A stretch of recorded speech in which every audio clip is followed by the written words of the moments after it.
And as a new decade dawned, Britain revealed the most fearsome naval weapon ever built, HMS Warrior.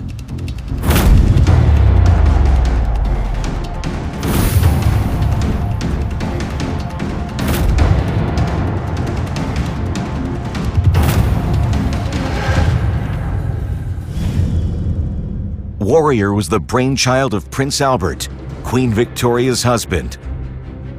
In 1858, he'd seen a French warship under construction. Called Galora, it had one key new feature. The wooden hull was ironclad. And within 18 months, Warrior was off the slipway. That's unusually fast for warship building, then and today. Warrior wasn't merely clad in iron, it was actually made of iron.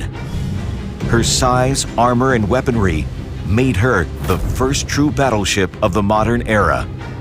She has all the characteristics that would define ships of the next 150 years. Her hull is made of metal. Her primary propulsion is by mechanical power, using fossil fuels.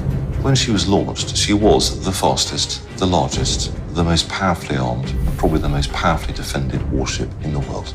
Pretty much overnight, all wooden warship building around the world, or warships of any size, ceased.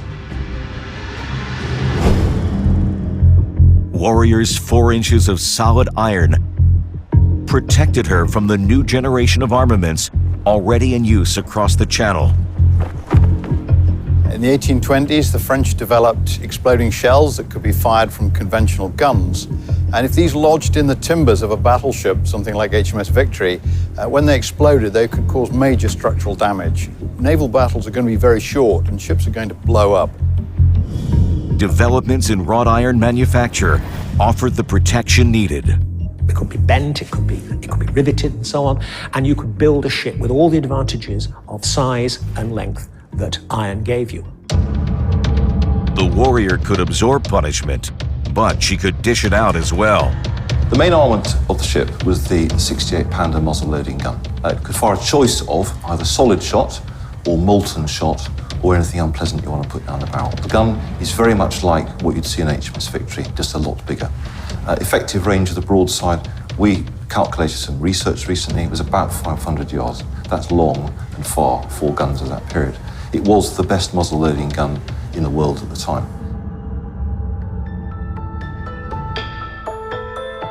Warrior's innovation and prestige resonated with her crew.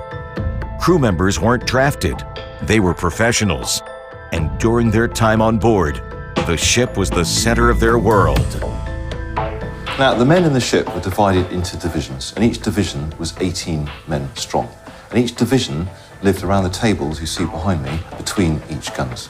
They lived there, they slept there. In the gun deck, they liked to keep the gun ports shut because they felt that kept the warmth in. It was dark and it would have been candlelight because whilst the ship had an engine, the only thing the engine drove was the propeller. Warrior is fascinating for the naval technology, but to me, an equally interesting story is the human story attached to this ship, because this must have been quite a scary piece of technology for somebody in their 30s and 40s, because they would have been brought up with wooden ships with sails, and suddenly you've got to take into battle a piece of equipment that you've maybe not used very much before. The technology posed a challenge for her crew and for the admirals as well. Warrior rewrote the book on naval tactics. While battling under sail, wind and weather would determine who would win.